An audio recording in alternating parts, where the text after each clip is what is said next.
안녕하세요. 머니바게트입니다. 연금저축과 IRP는 이제 투자를 하는 사람에게는 필수 계좌로 자리를 잡았는데요. 지금 20대부터 50대에 계신 분들은 노후 대비가 굉장히 급한 상태거든요. 수명은 계속 늘어나는데 일할 수 있는 기간은 갈수록 짧아지고 있죠. 노인을 부양해야 하는 젊은 세대는 갈수록 줄어들 거기 때문에 어떻게든 내 노후 대비를 위해서는 지금 투자를 시작해서 젊을 때 번 돈을 미래의 수익으로 치환하는 게 시급하죠. 그래서 정부도 이걸 알기 때문에 연금저축과 퇴직연금 IRP라는 상품을 만들어서 이 상품에 가입한 사람에게는 각종 세제 혜택을 주는 것도 다 투자를 독려하기 위함이죠. 제가 지난 시간에 이 두 상품에 대해서 소개하는 영상을 만든 것도요, 그런 이유 때문입니다. 지난 시간의 내용을 간략히 요약하자면요, 연금저축과 IRP를 이용해서 투자를 해서 정부로부터 주는 파격적인 세제 혜택을 받을 수 있다는 거고요. 두 계좌 합쳐서 1년에 1,800만 원을 납입할 수 있고 연 최대 900만 원 한도로 세액공제를 받을 수도 있습니다. 연봉 5,500만 원 이하는 납입금의 16.5%, 5,500만 원 이상은 13.2%의 세액공제를 받는데요. 16.5%라면 1년에 148만 5천 원까지 13.2%로 적용받는다면 118만 8천 원을 세액공제로 받을 수 있는 거죠. 이건 소득공제랑 다르게 실제 세금을 돌려주기 때문에요. 받은 금액 전부가 확정 수익이 되는 겁니다. 또 과세이연 혜택도 정말 좋은데요. 배당금이나 해외 자산에 대한 매매 차액에는 15.4%의 세금이 발생합니다. 연금저축이나 IRP는 이 모든 세금을 연금 수령까지 이연시켜 주는데요. 이연된 후에도 3.3%에서 5.5%까지 저율 과세를 해주기 때문에요. 연금저축과 IRP 두 계좌 모두 파격적인 혜택인 거죠. 그런데 두 계좌가 따로 있고 투자도 따로 하는 이유는요, 두 상품은 세액공제에서 차이가 있기 때문인데요. 연금저축과 IRP 합해서 연 최대 900만원까지 세액공제를 받을 수 있지만 연금저축 단독으로는 1년에 600만원이 한계고요. IRP는 단독으로 900만원까지 가능하지만 투자자산의 30%를 안전자산으로 채워야 하는 규정이 있기 때문에 투자의 자유도가 떨어진다는 단점이 있습니다. 안전자산이라는 건 예금이나 채권같이 변동성이 적고 원금 보장 성격이 강한 상품. 그래서 30% 정도는 할 수 있는 거 아니냐. 안전자산도 필요한 건데 왜 사람들이 불만이 있느냐라고 생각할 수도 있는데요. 우리는 투자를 목적으로 IRP를 하는 거고요. 안전자산은 다른 계좌에서도 충분히 할 수가 있거든요. 수익에 대해서 세제 혜택을 받는 IRP를 투자하는 입장에서 안전자산 비중을 30% 강제하는 건 투자의 목적과 맞지 않는다고 받아들일 수 있는 거죠. 그리고 결정적으로 이 30%라는 게 투자금 기준이 아니라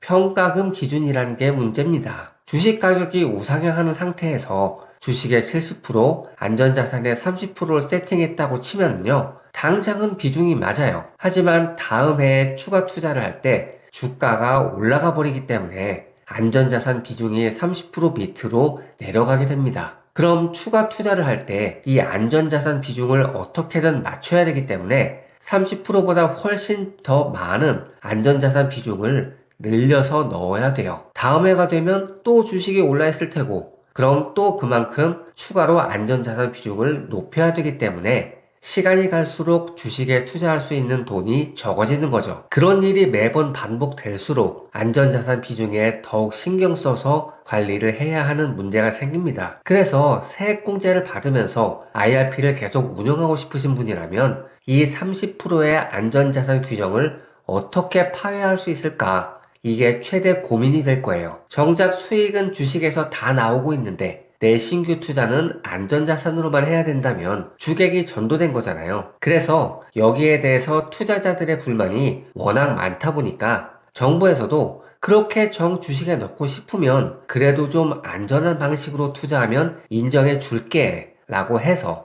TDF ETF가 안전자산으로 인정받게 됐습니다.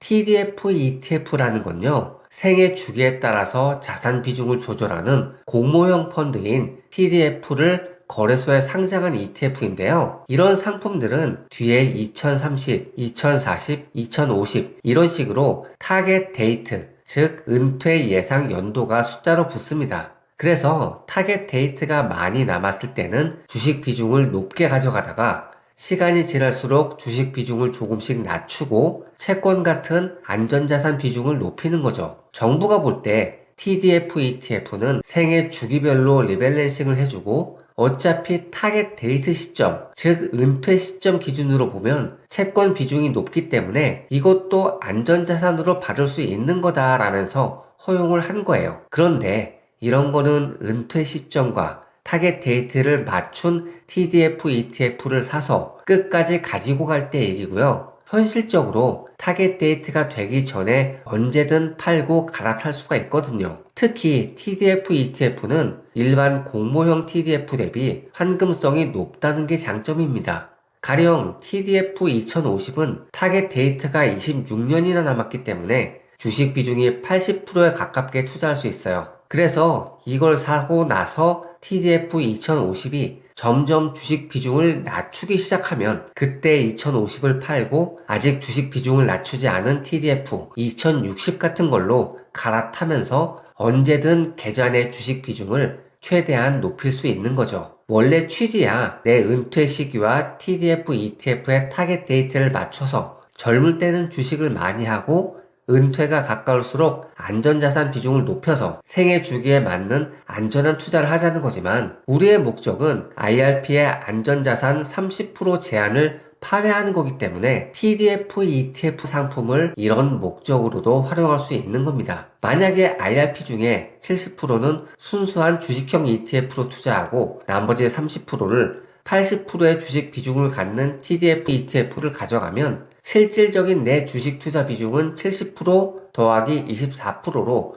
94%가 되거든요. 이 정도면 완벽하진 않지만 그래도 납득은 가능하죠. 어떻게 보면 편법이라고도 할 수 있어요. 다만 5년마다 정기적으로 주식 비중을 체크해서 타겟 데이트가 많이 남은 TDF로 갈아탈 정도로 시장에 관심이 있고 열정이 있는 사람이라면 주도적으로 투자를 하는 사람이잖아요. 이런 사람은 어차피 막아도 다른 계좌로 투자를 할 사람이기 때문에 그렇게 하느니 차라리 IRP 계좌를 이용해서 안전하게라도 해라 하면서 인정을 해주는 것 같습니다. 어차피 대부분의 사람들은 투자에 무관심을 대고 그런 사람들이 자산을 수익 없이 두는 것보다는 TDF, ETF를 통해서 생애 주기별로 자동으로 리밸런싱을 해주는 게 더 좋다고 보는 거죠. 그래서 TDF, ETF 상품은 계속 타겟 데이트를 늦춘 상품을 내놓을 거고요. 우리는 거기에 맞춰서 계속 갈아타면 돼요. TDF 2060처럼 타겟 데이트가 길게 남은 상품도 있지만 이건 아직 운용사도 제한적이고요. 경쟁도 낮아서 아직은 보편적이지 않고요. 현재 시장에서 가장 치열한 경쟁을 하고 있는 건 TDF 2050년인데요. 각 상품마다 특색을 살린 포트폴리오 구성과 낮은 수수료로 경쟁을 하고 있습니다. 그래서 오늘은 시장에서 좋은 평가를 받으면서도 서로 다른 구성을 가지고 가는 4종의 TDF, ETF를 소개해 드리겠습니다.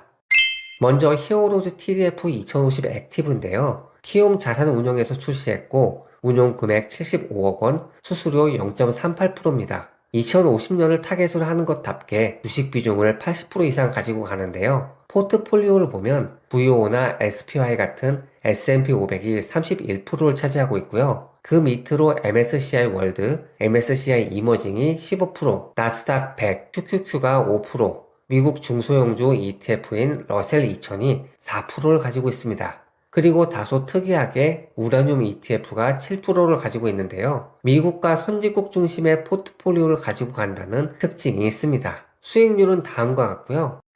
다음으로 코덱스 TDF 2050 액티브입니다. 삼성 자산운용에서 출시했고요. 운용 금액이 859억 원, 수수료는 0.3%인데요. 운용 금액이 굉장히 커서 안정적인 운용이 가능해 보입니다. 안에 포함된 종목들도 뱅가즈 토탈 월드 스톡, 아이쉐어즈 MSCI, ACWI ETF, SPDR 포트폴리오 MSCI 글로벌 같은 다소 생소해 보이는 ETF가 들어있는데요. 사실 이런 것들은 세계 주식시장 전체를 추종하는 ETF예요. 미국이나 특정 선진국에서 벗어나서 전 세계 주식시장을 올 웨더로 따라가면서 안정성을 극대화한 방식이죠. 특히 20%라는 적지 않은 비중을 채권에 담고 있기 때문에 안정성을 중시하는 컨셉이라고 할 수 있겠네요. 수익률은 다음과 같습니다.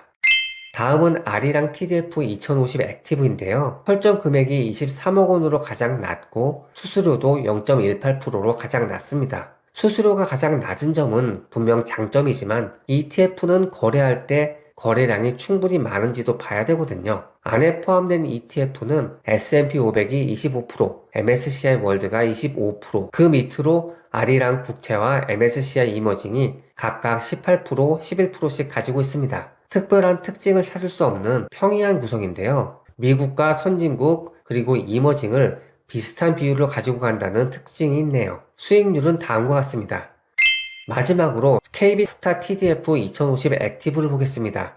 KB자산운용에서 최근에 브랜드명을 RISE로 바꾸고 공격적인 영업을 하고 있는데요. 설정 금액 140억에 수수료가 0.18%로 역시 가장 낮습니다. S&P 500이나 나스닥 100을 각각 19%, 17%씩 포함하고 있는데요. 그 외에 특이한 점은 중국 본토 대형주 CS100이나 뱅가드 FTS의 유럽 ETF 정도가 20%를 가지고 있네요. 또 KB스타 200이라는 국내 주식 ETF도 포함하고 있습니다. 미국 시장도 포함했지만 한국과 중국 쪽에 조금 더 힘을 싣고 있는 TDF ETF 같은데요. 그런데 아시다시피 최근 한국을 비롯한 이머징 시장의 수익이 별로 안 좋다 보니까 수익률이 조금 낮게 잡히고 있습니다. 이렇게 TDF, ETF 상품에 대해서 알아봤는데요. 저는 안전자산을 투자하지 말라는 말을 드리는 게 아닙니다. 일정 비율의 안전자산을 보유하면서 예상치 못한 상황에 대비하는 것은 필요하죠. 하지만 IRP는 주식을 통해서 얻은 수익에 대해서 세제 혜택을 얻으려고 하는 거고요. 이걸 최대한 누리려면 안전자산보다는 주식 투자 비중을 최대한으로 높이는 게 중요하고요. 그러기 위해서는 TDF, ETF를 활용하는 건 정말 좋은 옵션이라는 거죠. 오늘 영상을 통해서 여러분은 IRP에서 안전자산 비중을 줄이는 게 왜 필요한지 이해를 하셨고요. 그러기 위해서 오늘 알아본 TDF, ETF 상품 비교를 통해서 나에게 맞는 상품이 어떤 건지, 그리고 내 퇴직연금 IRP를 어떻게 운영하면 좋을지 힌트를 얻어가시기 바랍니다. 오늘 영상 여기까지였고요. 구독과 좋아요 모두 감사합니다.